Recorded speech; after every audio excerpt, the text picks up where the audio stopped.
अगर तुम तौबा कर लेती हो तो ठीक, वरना तमाम मुसलमानों को ये हुक्म है कि वो तुम्हारा बायकॉट कर दें, तुम्हारे साथ खाना पीना बंद कर दें। तुम बीमार पड़ो तो कोई तुम्हें देखने न जाए, तुम मर जाओ तो तुम्हारे जनाजे में शरीक ना हो, और न कोई नमाज ए जनाजा पढ़े और न ही कब्रिस्तान में दफन होने दें। इस सजा का जिक्र भारत के किसी कानून में नहीं है और न ही ये किसी कबायली आदिवासी इलाके का कानून है। बरेली में जामा मस्जिद के इमाम अल मुस्तफ़ी मोहम्मद खुर्शीद आलम रज़वी ने निदा खान के खिलाफ यह फतवा जारी किया है।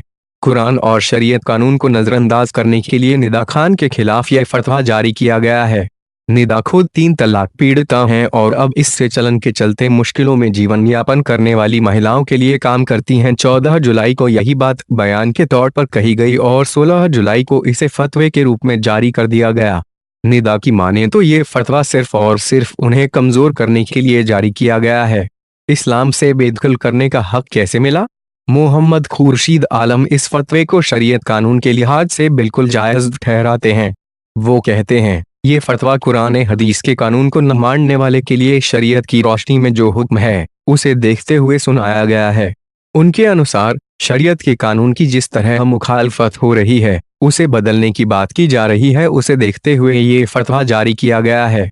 निदा के मामले पर बोलते हुए वो कहते हैं, जब तक वो अपने बयानों और कही गई बातों से तौबा नहीं कर लेती हैं, उन्हें इस्लाम से खारिज कर दिया गया है।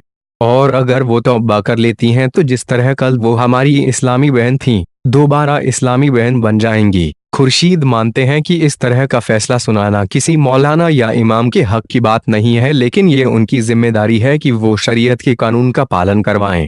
जो भी कुरान हदीस के खिलाफ जाएगा वो इस्लाम से खारिज हो जाएगा। जो भी शरीयत के कानून को नहीं मानेगा, गलत बयानबाजी करेगा, वो इस्लाम से खारिज हो जाता है। और मौलवी इमाम सिर्फ इस कानून को मनवाने का काम करते हैं।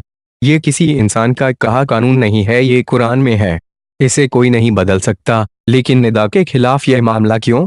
फतवा सोमवार को जारी हुआ, लेकिन ये लड़ाई लंबे समय से चल रही थी। निदा बताती है कि ये सारा किस्सा उनकी शादी के बाद से ही शुरू हो गया। मेरी शादी 18 फरवरी 2015 में आला हजरत के खानदान में हुई थी। 5 महीने बाद मेरे साथ मारपीट शुरू हो गई।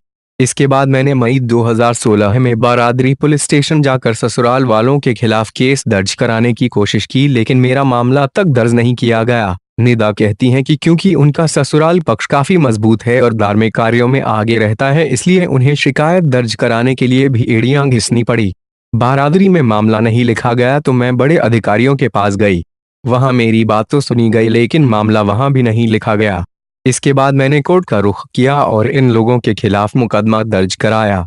वहां से FIR का ऑर्डर हुआ, लेकिन पुलिस ने सिर्फ 13 दिन में फाइनल रिपोर्ट जमा कर दी, जिसके बाद मैंने प्रोटेस्ट डाला और कोर्ट ने माना कि रिपोर्ट बनावटी है, क्योंकि उसमें कहीं भी मेरा बयान नहीं था।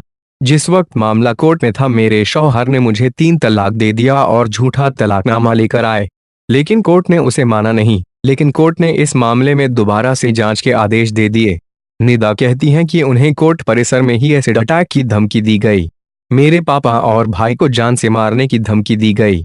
इसी मामले में करीब 15 महीने बाद कोर्ट का फैसला आया है। 25 जून 2018 को कोर्ट का फैसला आया और चार्जशीट दाखिल की गई है, जो निदा के पक्ष में है। निदा के पति पर जबरन गर्भपात कराने का मामला दर्ज है। इसके तहत अधिकतम आजीवन कारावास का प्रावधान है। वहीं निदा के सास ससुर पर दहेज उत्पीड़न का चार्ज है। निदा कहती हैं कि ये फतवा कहीं न कहीं इसी का परिणाम है। निदा के आरोपों को खारिज करते हुए उनके ससुर अर्जुन मियां ने BBC से कहा, मामला अदालत में है, फैसला आने तक हम इस पर कोई टिप्पणी नहीं करेंगे। अर्जुन मियां कहते हैं कि जो फतवा जारी हुआ है उसका परिवार पर लगाए गए आरोपों से कोई संबंध नहीं है। मेरे पति को नोटिस जारी हो गया है और इसीलिए मुझे फतवा जारी करके परेशान किया जा रहा है।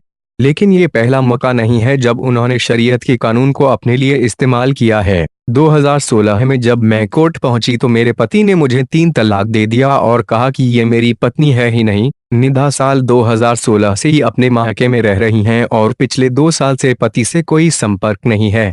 निदा के अनुसार फतवा जारी करने वाले उनके शौहर के चाचा हैं और अब जब कानून उनके साथ खड़ा हो गया है तो धर्म को आधार बनाकर उन्हें परेशान किया जा रहा है। लेकिन इमाम खुर्शीद आलम निदा के आरोपों से इनकार करते हैं। निदा का मामला लंबे समय से चल रहा है। उन्होंने FIR दर्ज कराई, कोड दी, लेकिन हमने कभी कुछ नहीं कहा क्योंकि ये उनका अपना मसला था। लेकिन जब वो शरीयत के कानून के खिलाफ बोली तो हमें अपनी भी जिम्मेदारी तो निभानी है। हमें भी तो अल्लाह ताला को अपना मुंह दिखाना है। खुर्शीद कहते हैं कि लोग तलाक और हलाला को समझते ही नहीं हैं। ये शरीयत का कानून है और इसका हर हाल में पालन होना चाहिए। पर क्या ये इंसानियत है कि किसी मर रहे शख्स को 2 गज जमीन भी न दे? खुर्शीद आलम कहते हैं कि इंसानियत अलग मुद्दा है, लेकिन शरीयत के कानून का क्या? हर कोई तरह तरह की बात कर रहा है, लेकिन क्या ये हम पर जुल्म नहीं है कि हमारे पाक कानून को बदलने की कोशिश की जा रही है? क्या ये जुल्म नहीं है कि मुसलमान होते हुए भी आप शरीयत के कानून को न माने? मुसलमान होकर जो कुरान के नियमों को न माने, वो कैसा मुसलमान अगर 3 तलाक पर कानून बन गया तो? इस पर खुर्शीद आलम कहते हैं कि कुरान का कानून किसी इंसान ने नहीं लिखा है, उस अल्लाह ने लिखा है और हम इसमें कोई तब्दीली नहीं चाहते। हिंदुस्तान में सैकड़ों कानून हैं, न तो हमें किसी कानून से इकरार है और न इनकार है। कानून बनते रहते हैं, लेकिन हम किसी सूरत में शरीयत को नहीं छोड़ सकते। रही बात भारतीय संविधान की, तो जब कानून बन जाएगा तो हम देखेंगे।